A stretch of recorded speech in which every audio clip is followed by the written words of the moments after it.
Oh, hi, my name is Karan Arora. I represent Sterling Infosystems. Basically, I work for Sterling Infosystems as a director of enterprise business transformation. Enterprise business transformation basically covers 6 verticals. Sterling Infosystems is a 33-year-old organization. It started in New York. We really started doing polygraph tests for organizations who would hire individuals in the US. These individuals would go through a polygraph test and of course they would get hired or get rejected. After that, polygraph testing was banned in US as a method to hire or screen people. We then later on moved to background screening services, and we just don't do background screening where it's not just education. So we have a whole list of services, and the services really start from education, employment, personal reference checks, criminal checks, drug tests, driver's motor vehicle test, TOT, that's again a form of drug, that's a drug test, and a host of other checks, which is OFAC or FACES, which is really your terrorists. There's a database of terrorists that you search people from. So let me give you a quick example. Our telecom costs were 9% or rather 9.5% of our total revenue. I'm talking about my ex-organization. It was a huge cost. The CFO wanted to bring it down to between 3 and 5%.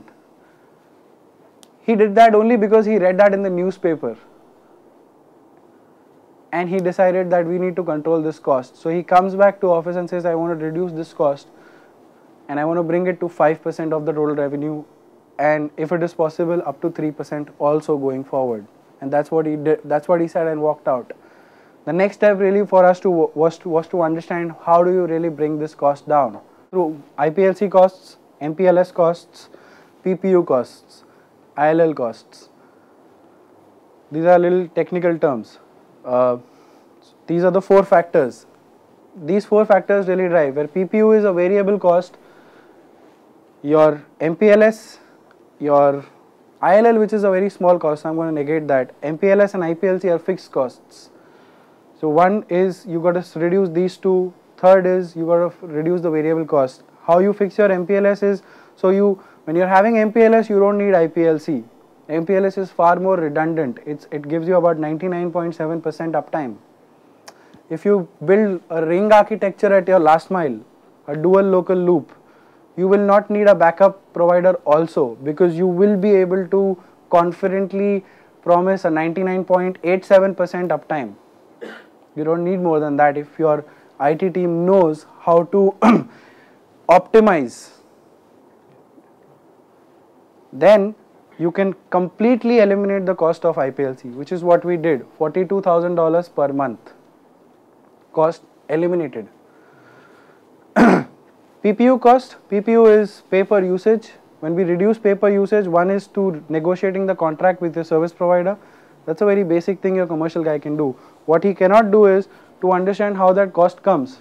In our case, it was coming through agents making phone calls to answering machines and spending time as breathers. So let me just sit and while away time on an answering machine. They would spend roughly about 1.5 minutes or 2 minutes at times to while away time, take breathers during calls, and they would do this multiple times. When we brought that data, it showed us a significant amount of calls there. Our volumes were really high in terms of outbound and outbound calling, and because of that the PPU cost was marginally high. What we had to do is, one, make a simple adjustment in our dialer, 2, build a disciplinary policy around it in case if it's still bypassed, and that reduced the cost significantly. This project really brought about $100,000 worth of saving per month